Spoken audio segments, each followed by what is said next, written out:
हमारे ब्रज की दो सखियां यमुना जल भरने गई तो दोनों सत्संग करती थी आपस में।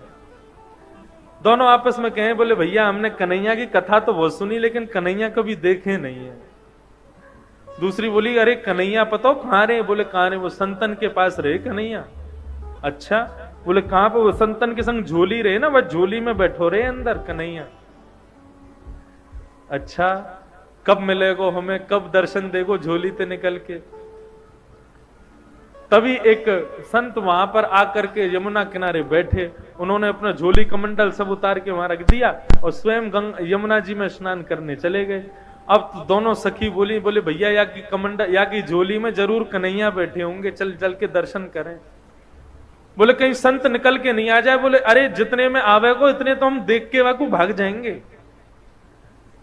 अब संत की झोली खोली, वो झोली में खूब सारे ग्रंथ निकले, ग्रंथों को निकाला, आदि आदि सब निकाले। नन्हे से डिब्बे में डिब्बा खोल करके देखा, डिब्बे में से कपड़ा हटाया तो लड्डू गोपाल उसमें विराजमान। अब तो सखियां दोनों आपस में, देख देख गोपाल जी, देखी बेटो कन्हैया। अरे बहन कितना सुंदर है कन्हैया। नन्हे से गोपाल जी हाथ में माखन लेके बैठे, लड्डू गोपाल। बोले सुन सुन, डिब्बा में बैठे, जल्दी बाहर निकाल। अब जैसे ही बाहर निकाले तो दूसरी सखी बोली, देख कन्हैया डिब्बा में बैठे बैठे उनके हाथ पांव कैसे सिकुड़ गए हैं। अब लड्डू गोपाल के तो हाथ पांव ऐसे ही रहते हैं, लेकिन गोपी का भाव कैसा? बोले देख हाथ पांव डिब्बा में बैठने से सिकुड़ गए इनके। चल मेरे पास मक्खन रखो, इन्हें मक्खन से मालिश करके इनके हाथ पावन को सीधो कर दूं।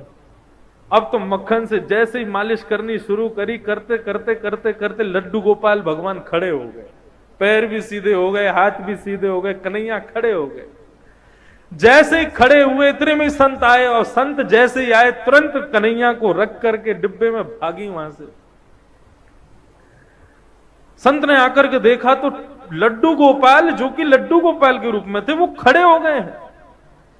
संत ने तो कहा कि अब उन सखी रुकती तो उनको प्रणाम करता, वो तो चली गई। प्रभु आज आपने बड़ी कृपा करी, आपने ऐसा चमत्कार दिखाया, आज ऐसे स्वरूप में दर्शन दिए।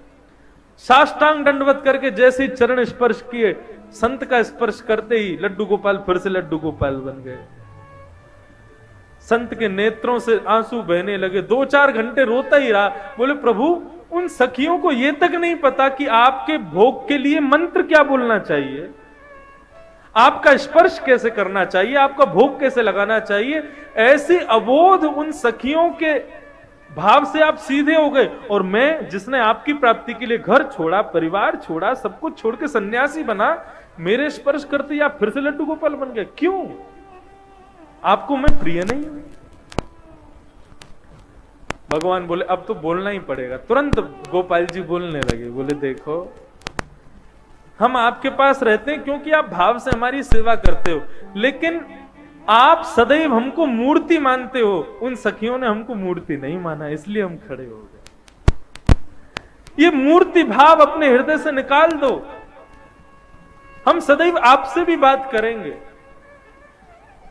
भागवत में आदि ग्रंथों में कितनी जगह कहा गया है कि अपने घर में अविराजित अपने लड्डू गोपाल को कभी मूर्ति नहीं समझना चाहिए। वो साक्षात ठाकुर जी, साक्षात कन्हैया।